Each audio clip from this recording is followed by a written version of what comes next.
Hello friends, logical English classes में आपका स्वागत है। आज हम लोग देखने वाले हैं वर्ग 10 का। हम लोग देखेंगे गोधली देखेंगे, जिसमें हम लोग सीखने वाले हैं भारत से हम क्या सीखें। भारत से हम क्या सीखें, यहाँ से हम लोग देखेंगे प्रीवियस क्वेश्चंस को देखेंगे, प्रीवियस क्वेश्चन देखेंगे। और वैसे प्रीवियस क्वेश्चन को हम लोग देखने वाले हैं जो जो सारे के सारे जो होंगे ऑब्जेक्टिव होंगे और किसी न किसी एग्ज़ाम में जो है पूछे गए हैं। तो ध्यान दीजिएगा, इस क्लास में हम लोग हिंदी बुक्स तो कर ही रहे हैं और हिंदी व्याकरण भी चल रहा है। इसी चैनल पर के माध्यम से आपको हिंदी व्याकरण का भी वीडियो मिल जाएगा, जिसमें बहुत सारा चैप्टर आपको कराया जा चुका है। अगर हिंदी व्याकरण का आप वीडियो देखना चाहते हैं तो आप यूट्यूब पर सर्च करेंगे logical English by Bittu sir, search करेंगे तो वहाँ से मिल जाएगा। Logical English by Bittu sir search करके आप देख सकते हैं। और दूसरी बात ये आपको बताना चाहते हैं कि इसी चैनल के माध्यम से आपको इंग्लिश का भी वीडियो मिल रहा है, बायोलॉजी का भी ऑब्जेक्टिव वीडियो मिल रहा है और सारे क्वेश्चन हम लोग कर रहे हैं, प्रीवियस क्वेश्चन कर रहे हैं। तो आपको एक अलग आइडिया भी लग रहा होगा कि कैसे कैसे एग्ज़ाम में क्वेश्चन रिपीट भी होता है। तो इस सेशन में हम लोग देखेंगे, हम लोग थर्ड चैप्टर देखने वाले हैं भारत से हम लोग क्या सीखें। यहाँ से एक आपको आइडिया लगेगा और इसमें हम लोग करेंगे। इसमें सबसे पहले हम लोग थ्योरी सेक्शन को कवर करेंगे, उसके बाद हम लोग जो भी प्रीवियस क्वेश्चन पूछा गया है उसको हम लोग देखने वाले हैं। तो आइए हम लोग शुरू करते हैं। सबसे पहले हम लोग थ्योरी सेक्शन शुरू करेंगे। ध्यान दीजिएगा, देखिए भारत से हम लोग क्या सीखे कि इसके अगर लेखक की बात किया जाए तो लेखक का नाम क्या है, मैक्स मुलर। भारत से हम क्या सीखे, इनके लेखक का नाम क्या है, मैक्स मुलर है। आइए अब हम लोग देखते हैं लेखक परिचय के बारे में, हम लोग देखते हैं अच्छे तरीके से। अगर इनका पूरा नाम पूछता है, लेखक का पूरा नाम, भारत से हम लोग क्या सीखे, तो इनका तो नाम मैक्स मुलर हो जाएगा, लेकिन मैक्स मुलर का अगर पूरा नाम आपसे पूछता है तो याद रखिए Friedrich Max Muller, Friedrich Max Muller. अब जन्म की बात करते हैं कि इनका जन्म कब हुआ था। याद रखिएगा 6 दिसंबर 1823 ईस्वी में। कब हुआ था, 6 दिसंबर 1823 ईस्वी में। अगर जन्म स्थान की बात किया जाए, कहाँ जन्म हुआ था, तो जर्मनी के डसाउ नगर में, जर्मनी के डसाउ नगर में। ध्यान दीजिएगा, सारे से ऑब्जेक्टिव क्वेश्चन बनने वाले हैं, इसलिए आप चीज़ों को ध्यान से देखिएगा, एक भी क्वेश्चन मिस मत कीजिएगा। जो भी थ्योरी सेक्शन करा रहे हैं ना, वहाँ से भी ऑब्जेक्टिव क्वेश्चन बनेगा और देखिएगा आपके एग्ज़ाम में कौन कौन सा क्वेश्चन पूछा गया है। अब देखिएगा, थोड़ा सा हम लोग बात करते हैं कि इनके पिता का नाम क्या था। तो पिता का नाम याद रखिएगा विल्हेल्म मूलर, विल्हेल्म मूलर। केवल आप मूलर भी याद रखते हैं तो काम चल जाएगा, ठीक है ना, विल्हेल्म मूलर। ये तो पूछा हुआ है, जन्म स्थान जर्मनी के डसाउ नगर में हुआ है। आपको मिलेगा, अभी कराएंगे तुरंत प्रीवियस तो ध्यान आएगा, तो ध्यान में रखिए जन्म स्थान कहाँ पर, जर्मनी के डसाउ नगर में। पिता का नाम मूलर से आप पकड़ लीजिएगा। दूसरी बात आपको इसमें क्या याद रखना है, इनकी अगर मृत्यु की बात किया जाए कि मृत्यु कब हुआ था, तो 28 अक्टूबर 1900 ईस्वी में क्या हो गया था, इनकी मृत्यु हुई थी। किसकी, मैक्स मुलर की मृत्यु हो गई थी। मैक्स मुलर कहाँ के रहने वाले थे, जर्मनी के डसाउ नगर के। अगली बात देखिएगा, स्वामी विवेकानंद ने इन्हें वेदांतियों का भी वेदांती कहा है। गौर कीजिएगा, जो स्वामी विवेकानंद थे वो क्या बोले हैं, मैक्स मुलर को वेदांतियों का वेदांती कहा है। और याद रखिएगा स्वामी विवेकानंद के बारे में याद रखना है, 12 जनवरी को हम लोग युवा दिवस मनाते हैं। स्वामी विवेकानंद के जन्म दिवस के उपलक्ष्य में हम लोग मनाते हैं। ये स्पष्ट हो गया, 12 जनवरी को हम लोग क्या मनाते हैं, युवा दिवस मनाते हैं। किसके जन्मदिन पर मनाते हैं, स्वामी विवेकानंद के जन्मदिन पर।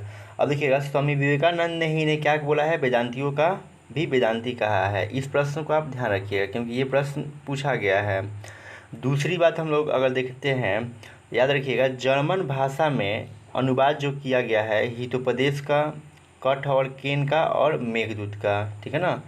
कहेगा कि हितोपदेश का किस भाषा में अनुवाद किया गया है, जर्मन भाषा में। कठ और केन का किस भाषा में अनुवाद किया गया है, जर्मन भाषा में। और मेघदूत का भी जर्मन भाषा में ही अनुवाद किया गया है। अगला बात आपको क्या ध्यान रखना है, अगर इस निबंध देखिएगा, इस निबंध का हिंदी रूपांतरण किसने किया है, ये प्रश्न पूछा हुआ है कि इस निबंध का हिंदी रूपांतरण किसने किया है। तो आप याद रखिएगा भवानी शंकर त्रिवेदी ने किया है। यानी कि भारत से हम लोग क्या सीखे, इसका हिंदी रूपांतरण, ये क्या है, निबंध है। भारत से हम लोग क्या सीखे, ये निबंध है। इसका हिंदी रूपांतरण किसने किया है, तो क्या याद रखना है, भवानी शंकर त्रिवेदी ने हिंदी रूपांतरण किया है। अब आइए नेक्स्ट हम लोग देखते हैं, मैक्स मुलर ने मानव सभ्यता का मूल स्रोत किसको माना है, तो वैदिक तत्वज्ञान को माना है। मैक्स मुलर ने मानव सभ्यता का जो स्रोत माना है, किसे माना है, वैदिक तत्वज्ञान को माना है। तो इस चीज़ को आप ध्यान में रखिएगा, आप पढ़े होंगे तो आपको समझ में आ भी रहा होगा। अब देखिएगा, यहाँ पर महारानी विक्टोरिया ने नाइटहुड की उपाधि मैक्स मुलर को दिया था। तो प्रश्न पूछा है कि महारानी विक्टोरिया ने नाइटहुड की उपाधि किसे प्रदान किया है, तो क्या हो जाएगा आपका आंसर, मैक्स मुलर हो जाएगा। तो ये सारे प्रश्न जो होंगे आपके ऑब्जेक्टिव में पूछे जा सकते हैं, इसलिए आप चीज़ों का आप ध्यान से देखिएगा। और ये सेशन अगर अच्छा लग रहा होगा तो आप लाइक और सब्सक्राइब करना ना भूलिएगा। चलिए हम लोग देखते हैं, और भी हम लोग देख लेते हैं कि क्या क्या आपके एग्ज़ाम में प्रश्न बन सकता है, उसको हम लोग देखते हैं। अब देखिएगा, अगर बात किया जाए कठ और केन की बात किया जाए, कठ और केन ये क्या है, उपनिषद है। कठ और केन दोनों क्या है, उपनिषद है। इसका अनुवाद किया गया है, जर्मन भाषा में किया गया है। किस भाषा में किया गया है, जर्मन भाषा में किया गया है। और किसके द्वारा किया गया है, तो मैक्स मुलर के द्वारा किया गया है। ये प्रश्न कई बार पूछा गया है कि कठ और केन का अनुवाद जो है किस भाषा में किया गया है, तो जर्मन भाषा में किया गया है। और किसने किया है, तो याद रखिएगा मैक्स मुलर ने किया है। स्पष्ट है। अब देखिएगा, दूसरी बात हम लोग समझते हैं, जो मैक्स मुलर साहब थे 18 वर्ष की अवस्था में लिपजिंग विश्वविद्यालय में संस्कृत का अध्ययन प्रारंभ किया। तो आपसे पूछ सकता है कि जो मैक्स मुलर साहब जो थे वो किस विश्वविद्यालय में संस्कृत का अध्ययन प्रारंभ किया, तो लिपजिंग विश्वविद्यालय में। किस विश्वविद्यालय में, लिपजिंग विश्वविद्यालय में। और लिपजिंग विश्वविद्यालय में किसका अध्ययन करने के लिए गए, संस्कृत का अध्ययन करने के लिए गए। कितने वर्ष के थे तो गए, 18 वर्ष के थे तो वो लिपजिंग विश्वविद्यालय में संस्कृत का अध्ययन करने के लिए गए थे। स्पष्ट है। आशा कर रहे हैं कि आपको चीज़ें समझ में आ रही होंगी। अब चलिएगा, अगर आगे बात किया जाए तो ध्यान दीजिएगा, यहाँ पर देखिएगा, ध्यान दीजिएगा, हितोपदेश एक पुस्तक है। हितोपदेश जो है एक पुस्तक है। ये पुस्तक लिखा गया है नारायण पंडित के द्वारा। किसके द्वारा लिखा गया है, नारायण पंडित के द्वारा ये पुस्तक लिखा गया है। तो पहली बात तो आपको याद रखना है कि हितोपदेश नामक पुस्तक किसने लिखा है, नारायण पंडित ने लिखा है।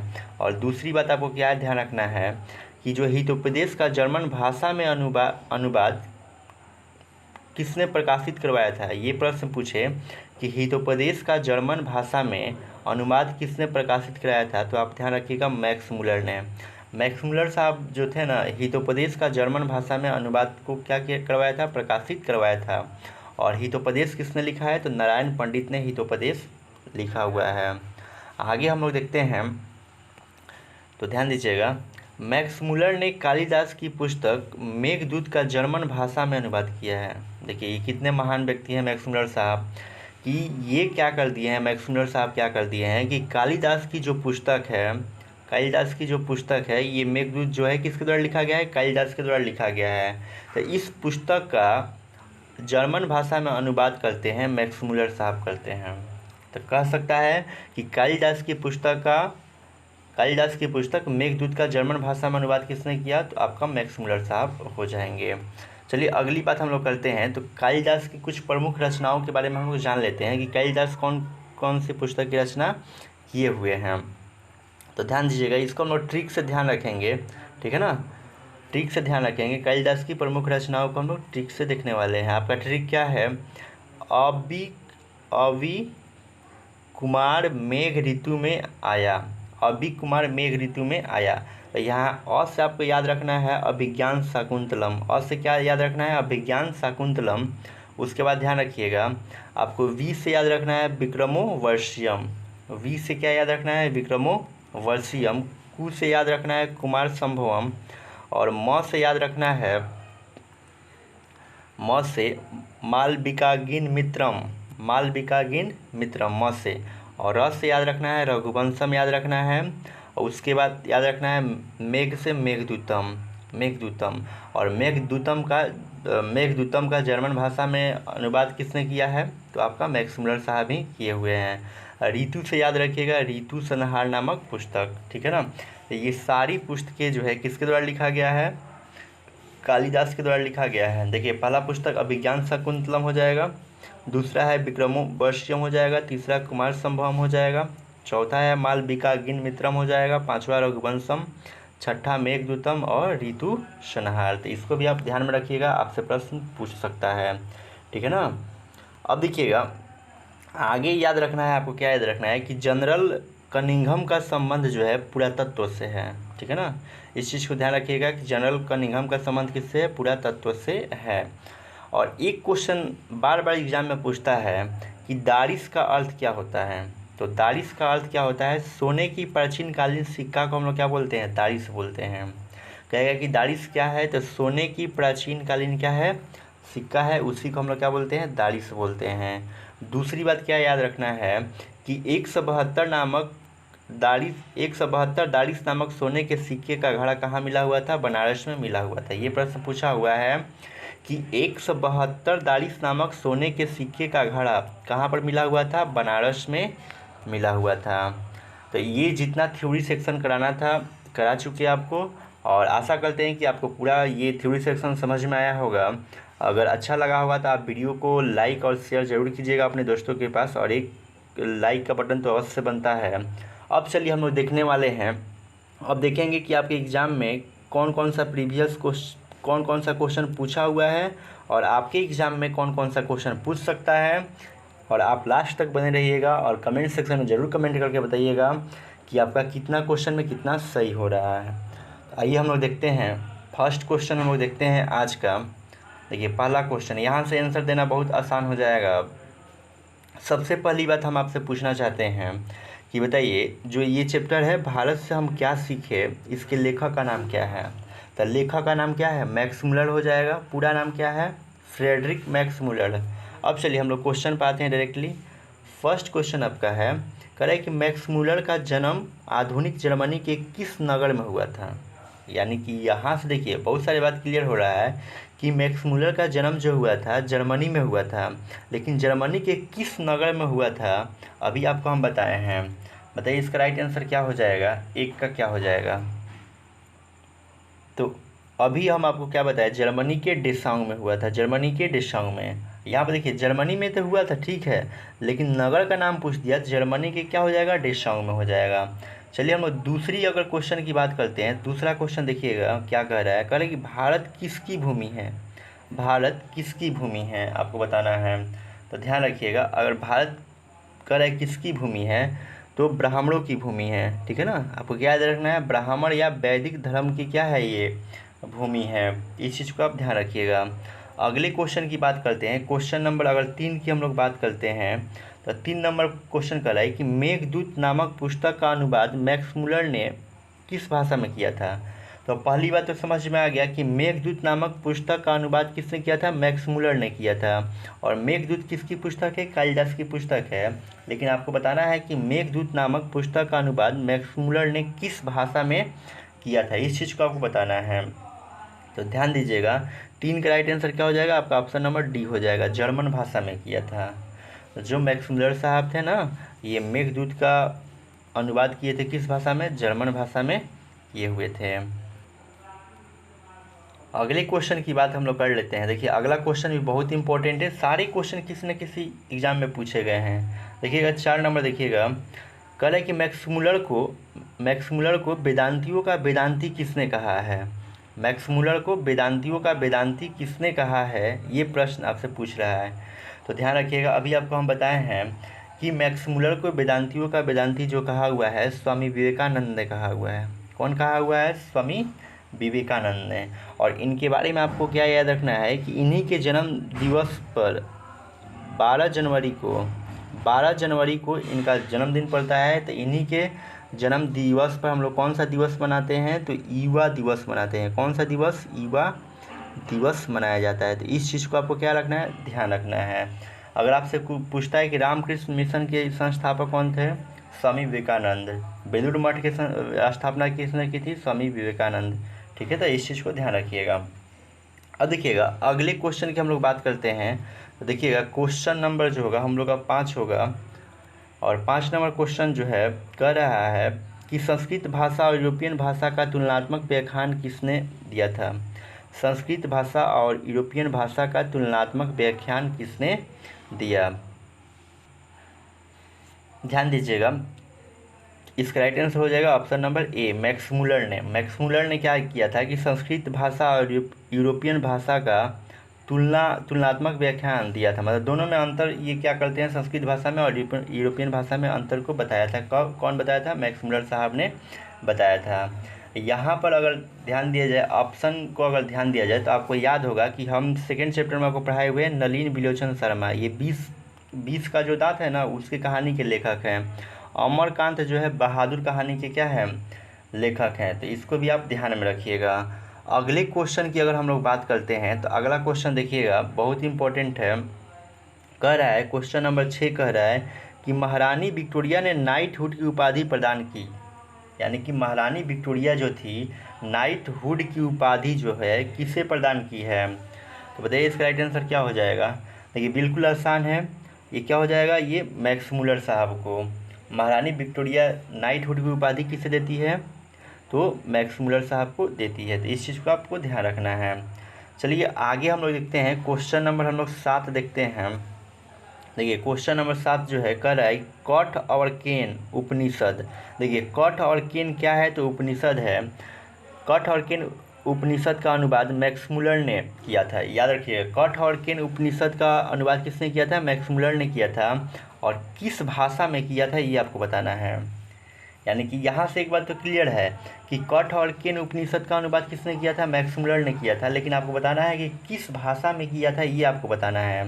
तो ध्यान रखिएगा, अभी हम लोग पढ़े हैं जर्मन भाषा में। कठ और केन नामक उपनिषद का अनुवाद किस भाषा में हुआ है, जर्मन भाषा में हुआ है। तो इस चीज़ को आप ध्यान रखिएगा, बिल्कुल आसान लग रहा होगा आपको।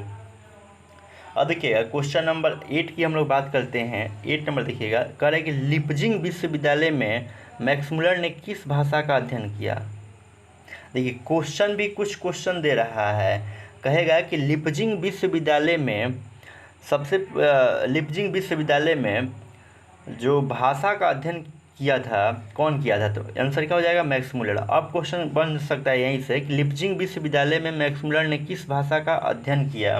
तो ध्यान रखिएगा, संस्कृत भाषा का अध्ययन करते हैं। किस भाषा का अध्ययन करते हैं, संस्कृत भाषा का अध्ययन करते हैं। आशा करते हैं कि आपको सारी जो है क्वेश्चन समझ में आ रहा होगा और अच्छा लग रहा होगा। तो आप इस वीडियो को ज़्यादा से ज़्यादा अपने दोस्तों में शेयर करेंगे और लाइक का बटन तो बनता ही है। और वैसे स्टूडेंट जो अभी तक इस चैनल पर न्यू हैं वो इस चैनल को सब्सक्राइब कर ले, ताकि आपको सारी वीडियो का नोटिफिकेशन तुरंत आपको मिले।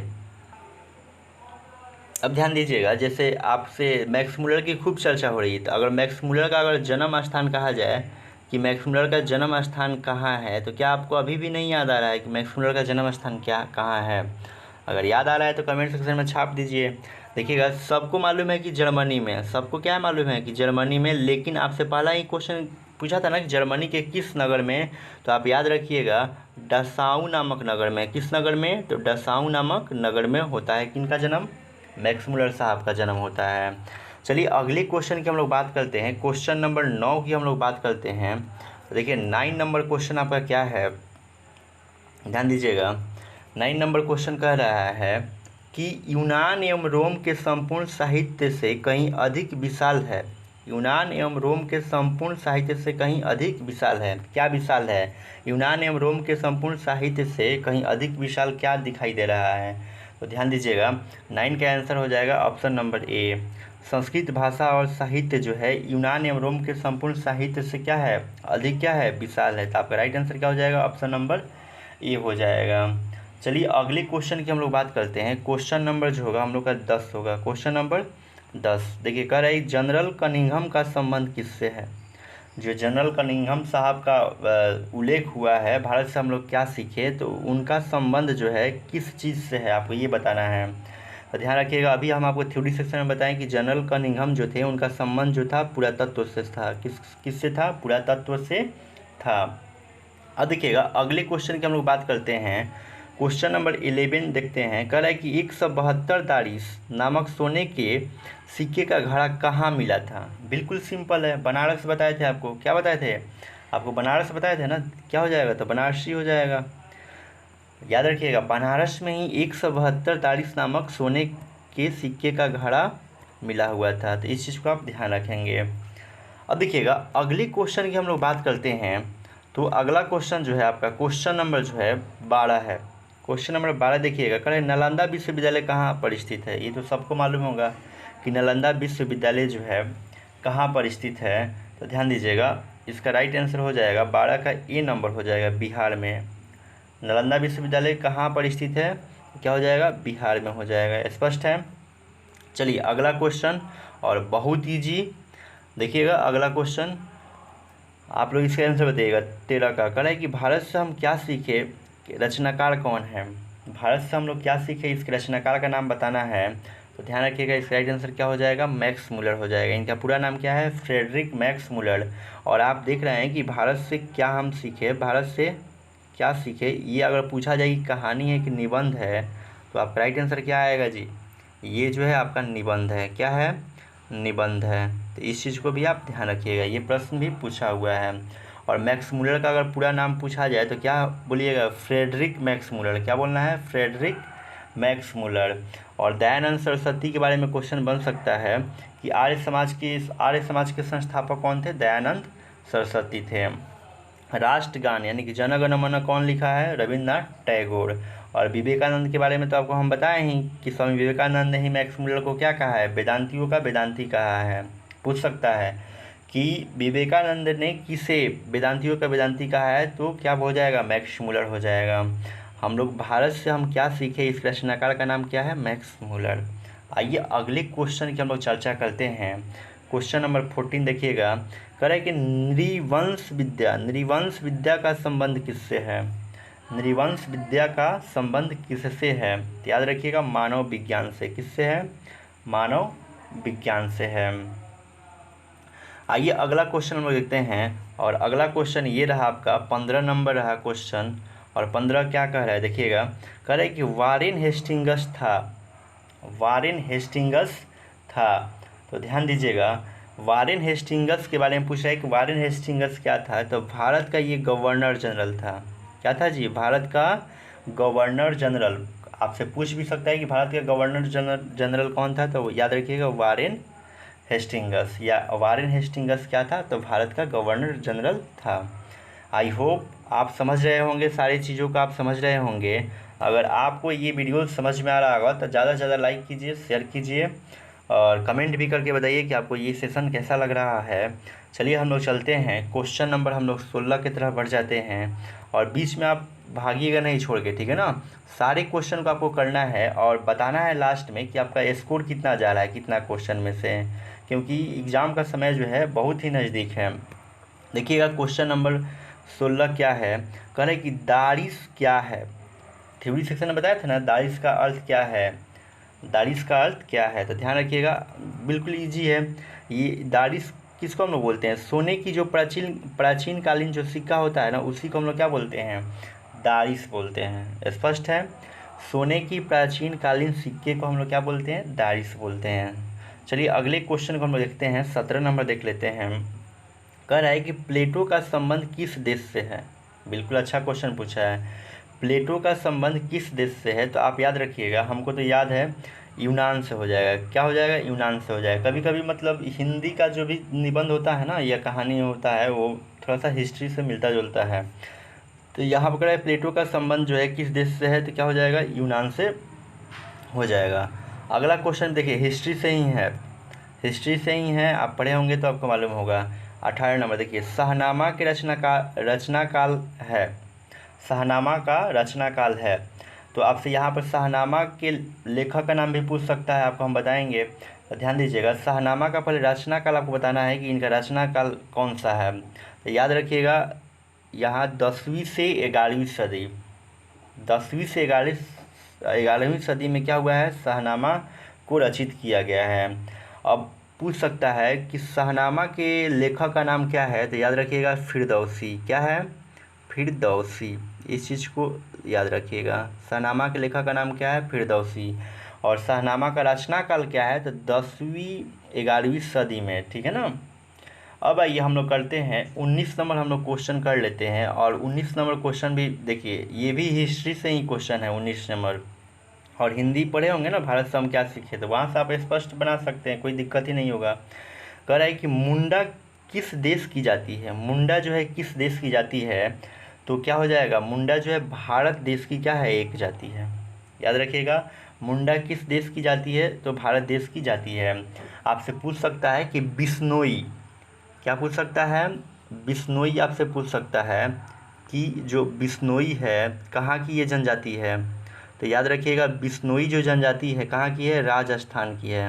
कहाँ की है जी, बिश्नोई जनजाति जो है राजस्थान की क्या है, जनजाति है। इसी प्रकार से आपसे पूछ सकता है कि लेप्चा और भूटिया, लेप्चा और भूटिया जो है कहाँ की जनजाति है, तो याद रखिएगा कहाँ की है, सिक्किम की है। आप हिस्ट्री थोड़ा सा पढ़े होंगे तो आपको ध्यान में आ रहा होगा। अब चलिएगा थोड़ा सा हम लोग क्वेश्चन नंबर 20 हम लोग देखते हैं। और 20 नंबर क्वेश्चन ये रहा, कह रहा है कि संस्कृत का अग्नि शब्द लैटिन में किस रूप में मिलता है। सबसे पहले देखिए हम आपको बताते हैं, जैसे यहाँ पर आप हिंदी पढ़ रहे हैं तो अग्नि का मतलब क्या होता है, आपसे प्रश्न कर सकता है कि अग्नि का प्रवाची शब्द क्या हो जाएगा। तो याद रखिएगा, दहन, ज्वाला, पावक, आग जो होता है ना, अग्नि का प्रवाची शब्द होता है। क्या क्या, दहन, ज्वाला, पावक, ठीक है ना, आग, अग्नि का क्या हो जाएगा, प्रवाची शब्द हो जाएगा। अब आपसे क्वेश्चन जो पूछा है उस पर हम लोग विचार करते हैं। क्वेश्चन नंबर 20 कह रहा है कि संस्कृत का अग्नि शब्द लैटिन में किस रूप में मिलता है। तो आप याद रखिएगा, इग्निस में मिलता है। इग्निस से ही क्या हुआ है, अग्नि शब्द का निर्माण हुआ है, ठीक है ना। तो अग्नि शब्द का लैटिन रूप क्या हो जाएगा, इग्निस हो जाएगा। तो इस चीज़ को आप ध्यान रखिएगा।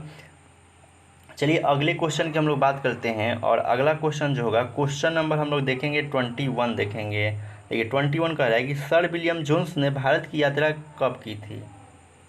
सर विलियम जोन्स ने भारत की यात्रा कब की थी, तो राइट आंसर इसका हो जाएगा 1783 ईस्वी में सर विलियम जोन्स क्या करते हैं, भारत की यात्रा करते हैं।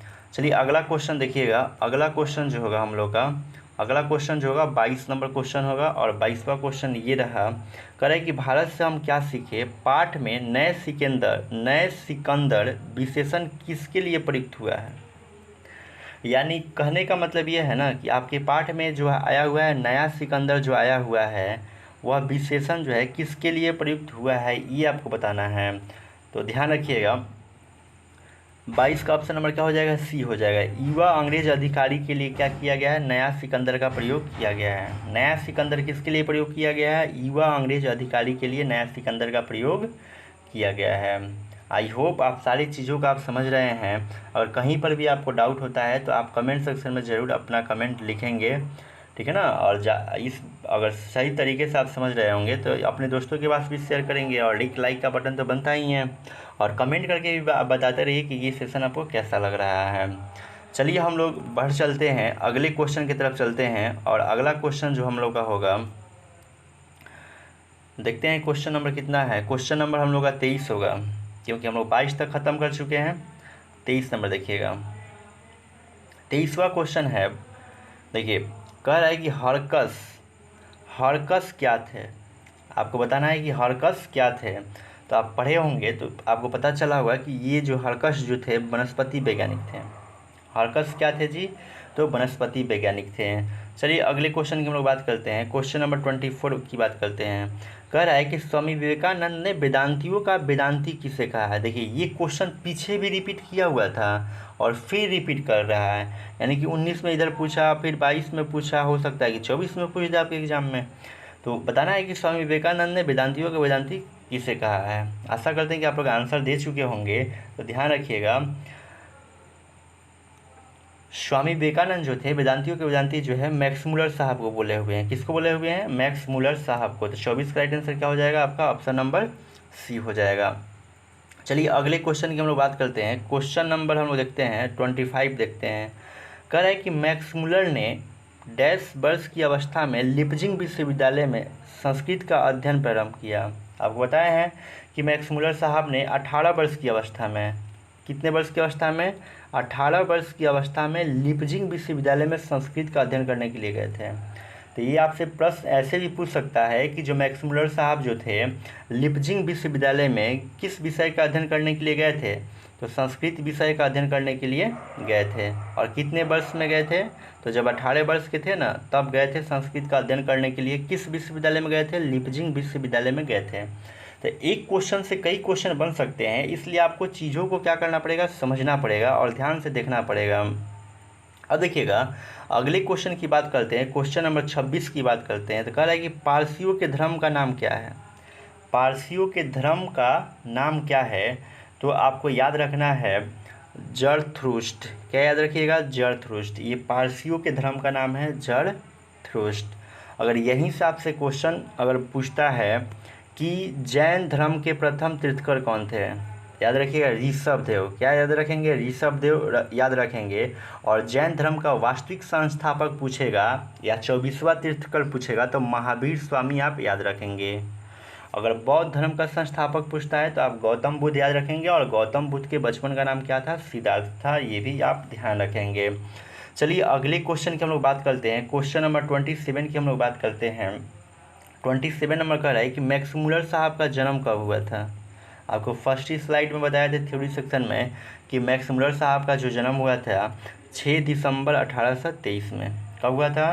6 दिसंबर 1823 में हुआ था। तो इस चीज़ को ध्यान रखिएगा। मैक्स मुलर साहब का जन्म भी पूछा हुआ है 21 में, तो हो सकता है कि आपके भी एग्ज़ाम में पूछ दे। कब? 6 दिसंबर 1823।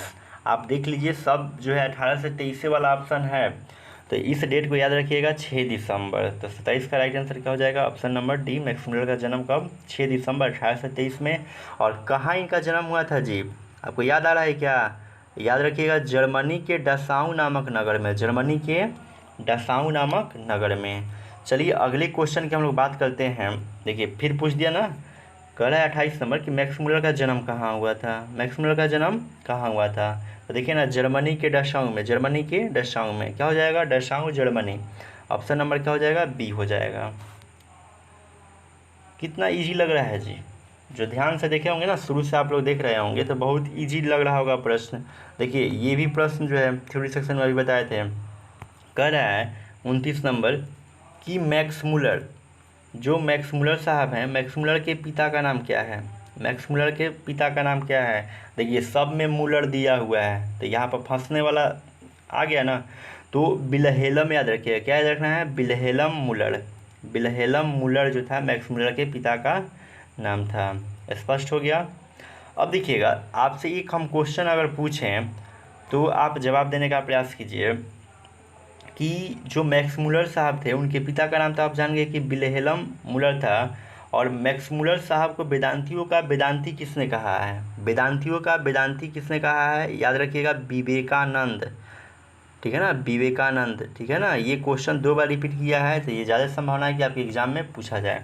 अब देखिए क्वेश्चन नंबर 30 की हम लोग बात कर लेते हैं। 30 नंबर देखिएगा, कह रहा है कि नालंदा विश्वविद्यालय की स्थापना किसने किया था? पहला प्रश्न हम लोग देखे थे, नालंदा से देखे थे, पूछा था कि नालंदा विश्वविद्यालय कहाँ पे है, तो हम लोग देखे थे बिहार में है। अब कह रहा है कि नालंदा विश्वविद्यालय की स्थापना किसने किया था? तो बहुत सिंपल क्वेश्चन है, याद रखिएगा कुमार गुप्त ने किया था। किसने किया था? कुमार गुप्त ने किया था। और एक आपको राज की बात बताते हैं, ये नालंदा विश्वविद्यालय है या विक्रमशिला विश्वविद्यालय है, इसको ध्वस्त किसने करवाया था? नष्ट किसने करवाया था? तो याद रखिएगा बख्तियार खिलजी ने। बख्तियार खिलजी ने क्या करवाया था? नष्ट करवाया था। बख्तियार खिलजी जो था विक्रमशिला विश्वविद्यालय को, नालंदा विश्वविद्यालय को क्या करा दिया था? नष्ट करा दिया था। देखिए ये ऐसा विद्यालय है ना, ये प्राचीन विद्यालय है, बिहार का क्या है? प्राचीन विद्यालय है, जहाँ से देश विदेश के लोग पढ़ने के लिए आते थे और शिक्षा ग्रहण करते थे। तो इसकी स्थापना किसने की थी? नालंदा विश्वविद्यालय की स्थापना तो क्या किसने? कुमार गुप्त ने की थी। समझ में आ रहा है ना? अगर कोई भी दिक्कत होता है, प्रॉब्लम होता है, तो आप कमेंट सेक्शन में कमेंट कीजिए और ज़्यादा से ज़्यादा अपने दोस्तों के पास शेयर करने का प्रयास कीजिए। चलिए हम लोग देखते हैं क्वेश्चन नंबर 31 की तरफ हम लोग बढ़ते हैं, और आप लास्ट तक बने रहिए और आपको अभी बताना है कमेंट सेक्शन में कि आपका कितना में कितना सही हुआ। ठीक है ना? अब देखिएगा क्वेश्चन नंबर हम लोग 31 की अगर बात करते हैं तो 30 नंबर क्वेश्चन ये रहा, कह रहा है कौन प्राचीनतम भाषा है? सबसे प्राचीन भाषा आपको बताना है। ठीक है ना?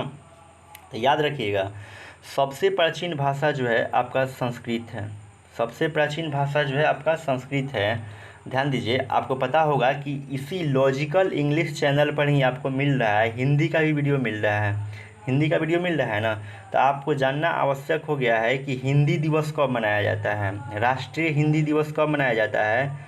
14 सितंबर को राष्ट्रीय हिंदी दिवस मनाया जाता है। तो इस चीज़ को आप ध्यान रखिएगा।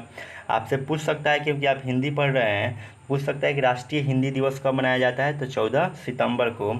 दूसरी बात आपको क्या याद रखना है कि हिंदी जो है राजभाषा है। क्या है? राजभाषा है। ये याद रखिएगा, हिंदी जो है क्या है? राजभाषा है। अब चलिए आपसे हम बात करते हैं, एक और क्वेश्चन इसी से बनेगा कि हिंदी भाषा की लिपि क्या होती है। तो याद रखिएगा, हिंदी भाषा की लिपि क्या हो जाएगी? हिंदी भाषा की लिपि जो हो जाएगी आपकी देवनागरी हो जाएगी। क्या हो जाएगी? देवनागरी। तो इस चीज़ को भी आप ध्यान रखिएगा कि हिंदी भाषा की लिपि क्या होती है? देवनागरी होती है।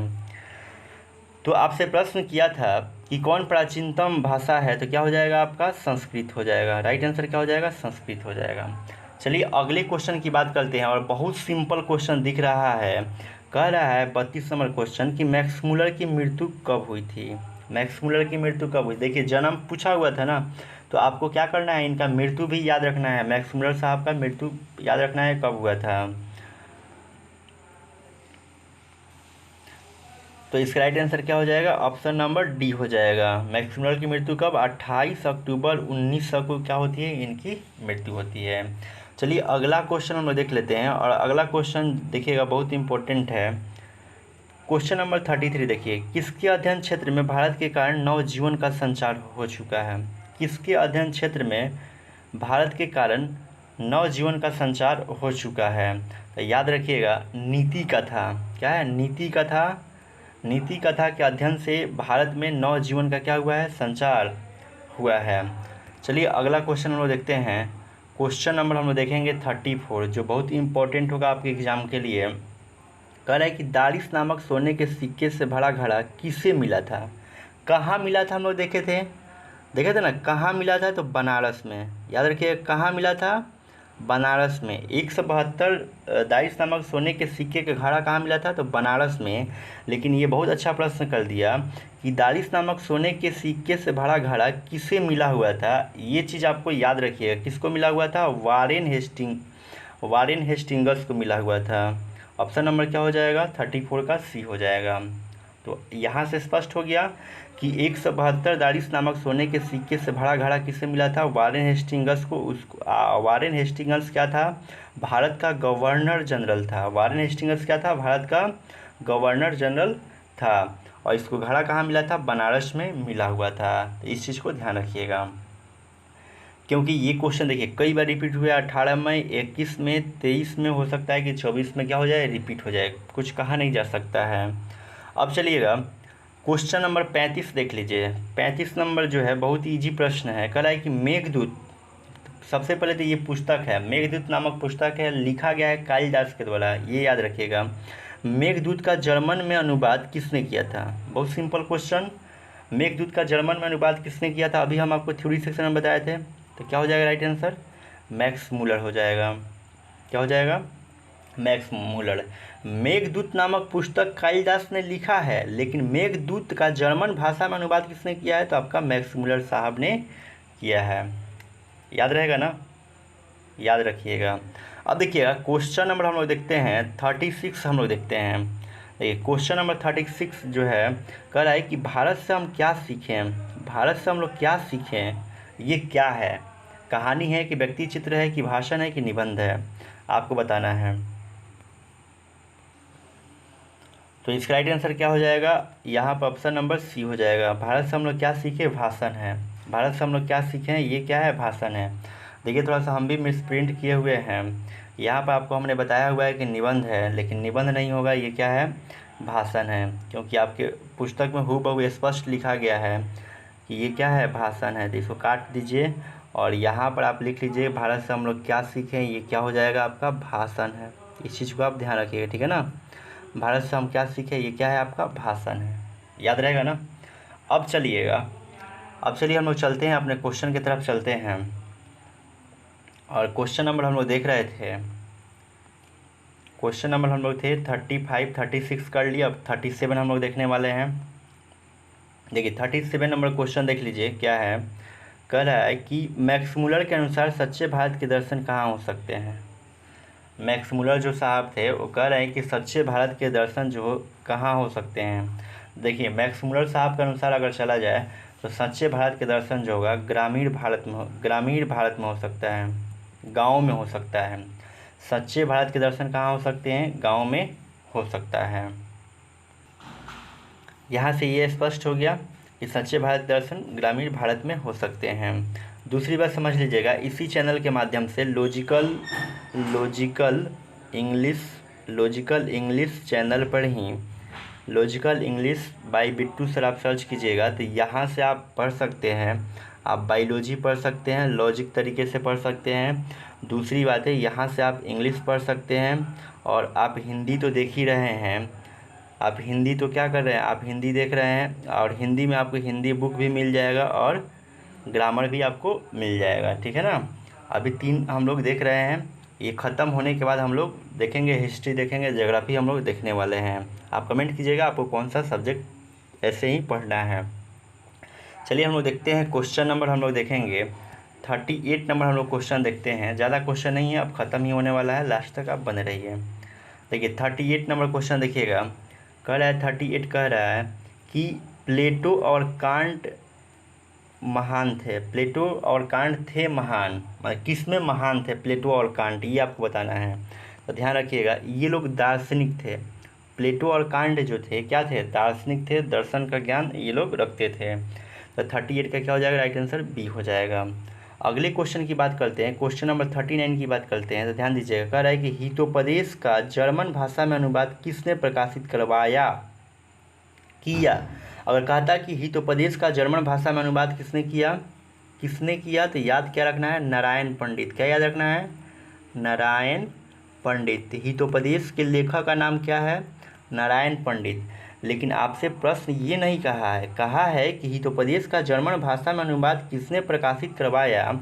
तो इसका आंसर जो हो जाएगा मैक्स मुलर ने। मैक्स मुलर ने ही क्या करते हैं कि हितोपदेश का जर्मन भाषा में क्या करवाते हैं, अनुवाद करवाते हैं, ठीक है ना। अमरकांत साहब जो थे बहादुर कहानी के क्या हैं, लेखक हैं, इसको भी आप ध्यान रखिएगा। अगले क्वेश्चन की बात करते हैं, क्वेश्चन नंबर 40 की बात करते हैं। तो ध्यान दीजिएगा, कह रहे हैं कि मैक्स मुलर ने कालिदास की किस पुस्तक का जर्मन भाषा में अनुवाद किया है। ये घुमा रहा है क्वेश्चन, ठीक है ना। इस क्वेश्चन को हम लोग कई बार देख चुके हैं। कह रहा है कि मैक्स मुलर ने कालिदास की किस पुस्तक का जर्मन भाषा में क्या किया, अनुवाद किया है। सिंपल है, क्या हो जाएगा, मेघदूत हो जाएगा, 40 का सी। अभी इसके पहले पूछा था कि मेघदूत का जर्मन भाषा में अनुवाद किसने किया, ये प्रश्न पूछा था, तो वहाँ पर क्या हो जाएगा, मैक्स मुलर हो जाता है वहाँ पर आंसर। लेकिन यहाँ पूछा है कि मैक्स मुलर ने कालिदास की किस पुस्तक का जर्मन भाषा में अनुवाद किया, तो मेघदूतम। स्पष्ट है ना। और एक खास बात ये है इसमें कि आप ये जितना पुस्तक देख रहे हैं, मालविका गिनमित्रम है, मेघदूतम है, अभिज्ञान शाकुंतलम है और रघुवंशम है, ये चारों पुस्तक जो है किसके द्वारा लिखा गया है, अभी हम आपको ट्रिक के माध्यम से ही बताए हैं किसके द्वारा लिखा गया है, कालिदास के द्वारा लिखा गया है। स्पष्ट है, याद रहेगा आपको। कालिदास की पुस्तक का नाम रघुवंशम, अभिज्ञान शाकुंतलम, मालविका गिनमित्रम हो जाएगा, मेघदूतम हो जाएगा। और एक इनका और पुस्तक है, उसको आप ध्यान रखिएगा, उस पुस्तक का नाम है रघुवंशम। क्या याद रखना है, रघुवंशम याद रखना है। स्पष्ट है, आशा करते हैं कि आप चीज़ों को समझ रहे होंगे। चलिए हम देखते हैं क्वेश्चन नंबर, हम लोग देख लेते हैं 41 नंबर देखते हैं। चलिए 41 हम लोग देखते हैं क्वेश्चन क्या है। कह रहा है 41 नंबर क्वेश्चन कि दक्षिण भारत में द्रविड़ भाषा परिवार की कौन सी भाषा अधिक प्राचीन है। दक्षिण भारत में द्रविड़ भाषा परिवार की कौन सी भाषा जो है अधिक प्राचीन है, आपको ये बताना है। तो ध्यान रखिएगा, जो तमिल भाषा है ना, ये दक्षिण भारत में क्या है, प्रसिद्ध है। किस भाषा के रूप में, द्रविड़ भाषा परिवार के रूप में तमिल भाषा जो है क्या है, प्रसिद्ध है, अधिक प्रसिद्ध हो चुका है तमिल। अब चलिएगा क्वेश्चन नंबर 42 हम लोग देख लेते हैं। कह रहा है कि पुरानी स्लावोनिक भाषा में चूहों को क्या कहते हैं। पुरानी स्लावोनिक भाषा में चूहों को क्या कहा जाता है, तो आप याद रखिएगा, इसको हम लोग बोलते हैं माइस। माउस को क्या कर दिया, माइस बना दिया। किस भाषा में, स्लावोनिक भाषा में हम लोग चूहे को क्या बोलेंगे? माइस हम लोग बोलेंगे। क्या बोलेंगे? माइस। आप लोग कमेंट कीजिएगा चूहा को आप लोग आम भाषा में आप लोग क्या बोलते हैं, आप लोग कमेंट सेक्शन में आप लोग बताइएगा, ठीक है ना। अब चलिएगा अगले क्वेश्चन देखिए, यहाँ पर तो आपको आंसर भी दिखा दिया है जी, आंसर भी दिखा दिया है, तो बहुत लोग आंसर दे भी दिए होंगे मन में सोच के पहले ही। अब चलिएगा अगले क्वेश्चन की हम लोग बात करते हैं, और क्वेश्चन नंबर जो होगा 43 नंबर होगा। और 43 नंबर क्वेश्चन ये रहा आपके सामने। कह रहा है कि मैक्स मुलर ने सर्वविध संपदा और प्राकृतिक सौंदर्य से परिपूर्ण किस देश को माना है? यानी कि मैक्स मुलर ने सर्वविध संपदा और प्राकृतिक सौंदर्य से परिपूर्ण किस देश को माना है? तो याद रखिएगा भारत, क्योंकि भारत की ही चर्चा हो रही है कि भारत से हम क्या सीखें। यानी कि मैक्स मुलर साहब ने बताया हुआ है भारत के बारे में कि भारत ही एक ऐसा देश है जहाँ पर प्राकृतिक संपदा और प्राकृतिक सौंदर्य देखने के लिए मिलता है। चलिए क्वेश्चन देखिए, इसका भी आंसर आपको स्पष्ट दिख रहा है ना, तो यहाँ से आप दे सकते थे। चलिएगा देखिएगा 44 नंबर क्वेश्चन देख लीजिए। क्वेश्चन नंबर 44 की हम लोग बात करते हैं। कह रहा है ज्ञातव्य का अर्थ क्या होता है? ज्ञातव्य का अर्थ क्या होता है? तो याद रखिएगा ज्ञातव्य का अर्थ होता है जानने योग्य। जो चीज़ें जानने योग्य हो उसे हम लोग क्या बोलेंगे? ज्ञातव्य बोल देंगे। तो यहाँ से आपको क्या याद रखना है, ये जो है अनेक शब्दों में भी, अनेक शब्दों के लिए एक शब्द जो होता है तो वहाँ से पूछ सकता है, जो जानने योग्य हो उसे हम लोग क्या बोलेंगे? ज्ञातव्य बोलेंगे, ठीक है ना। अनेक शब्दों के लिए एक शब्द, ये आपका चैप्टर है, वहाँ से भी प्रश्न आता है, तो आपसे ऐसे करके भी आपसे प्रश्न पूछ सकता है, तो इस चीज़ को याद रखिएगा। चलिए हम लोग देखते हैं अगला क्वेश्चन, हम लोग देखते हैं, और बस इतना ही क्वेश्चन है, आप घबराइए मत, ख़त्म हो चुका है। 47 क्वेश्चन ही है इसमें, लेकिन 45 नंबर क्वेश्चन आपका है। कह रहा है कि मैक्स मुलर कौन सी भाषा में बाल्यकाल में ही निपुण होकर कविता लिखने लगे थे? यानी कि मैक्स मुलर साहब जो थे किस भाषा में बाल्यकाल में ही निपुण होकर कविताएं लिखने लगे थे? तो इसका राइट आंसर हो जाएगा लैटिन भाषा में। यानी कि मैक्स मुलर साहब जब बच्चे थे ना बाल्यकाल में, यानी कि उम्र जो हो रहा होगा 10 साल के करीब या 12 साल के करीब हो रहा होगा, तो ये लैटिन भाषा में क्या करते थे? कविताएं लिखते थे। चलिए अगले क्वेश्चन की बात करते हैं, क्वेश्चन नंबर 46 की बात करते हैं। कह रहे हैं कि भारत को कैसे स्वप्नदर्शियों की आवश्यकता है? भारत को कैसे स्वप्नदर्शियों की आवश्यकता है? तो आपको ध्यान रखना है, इसका राइट आंसर क्या हो जाएगा? Sir William Jones. यानी क्वेश्चन कहा था कि भारत को कैसे स्वप्नदर्शियों की आवश्यकता है, तो सर विलियम जोन्स जैसे जो भी व्यक्ति हैं उन्हीं की क्या है? आवश्यकता है। वारेन हेस्टिंग्स क्या थे? भारत का गवर्नर जनरल थे। अब चलिएगा लास्ट क्वेश्चन है आपका, और देखिए लास्ट क्वेश्चन का जवाब अंत भला तो सब भला, और आप कमेंट सेक्शन में ज़रूर बताइएगा कि आपका कितना 47 क्वेश्चन में कितना सही हुआ है। और देखिए आप अगर देखना चाहते हैं, इंग्लिश का वीडियो देखना चाहते हैं, बायोलॉजी का वीडियो देखना चाहते हैं एकदम चारों ऑप्शन को पोस्टमार्टम करते हुए, तो आप इस चैनल को सब्सक्राइब कर सकते हैं। यूट्यूब पर logical English by Bittu sir search कीजिएगा तो वहाँ से आपको ये मिल जाएगा। अब देखिएगा क्वेश्चन नंबर 47 कह रहा है कि मैक्स मुलर ने मानव सभ्यता का मूल स्रोत किसे माना है? मैक्स मुलर ने मानव सभ्यता का मूल स्रोत किसे माना है? तो आप याद रखिएगा जो वैदिक तत्व ज्ञान होता है ना, जो वैदिक तत्व ज्ञान होता है उसी को मैक्स मुलर साहब ने मानव सभ्यता का मूल स्रोत कहा है। तो आशा करते हैं कि आपको इतना ये 47 क्वेश्चन आपको समझ में आया होगा, और 47 जो है अपने आप में दबंग क्वेश्चन है, यहीं से सारे क्वेश्चन आपके एग्जाम में भी देखने के लिए मिलेंगे। तो आप कमेंट सेक्शन में कमेंट करके बताइएगा कि आपको ये सेशन कैसा लगा। अगर अच्छा लगा होगा तो आप कमेंट सेक्शन में ज़रूर कमेंट कीजिएगा, और एक लाइक का बटन तो बनता ही है। और वैसे स्टूडेंट जो इस चैनल पर अभी तक न्यू हैं, इस चैनल को ज़्यादा से ज़्यादा सब्सक्राइब कीजिए और अपने दोस्तों के बीच शेयर कीजिए। मिलते हैं अगले क्लास में, तब तक के लिए best of luck, thank you.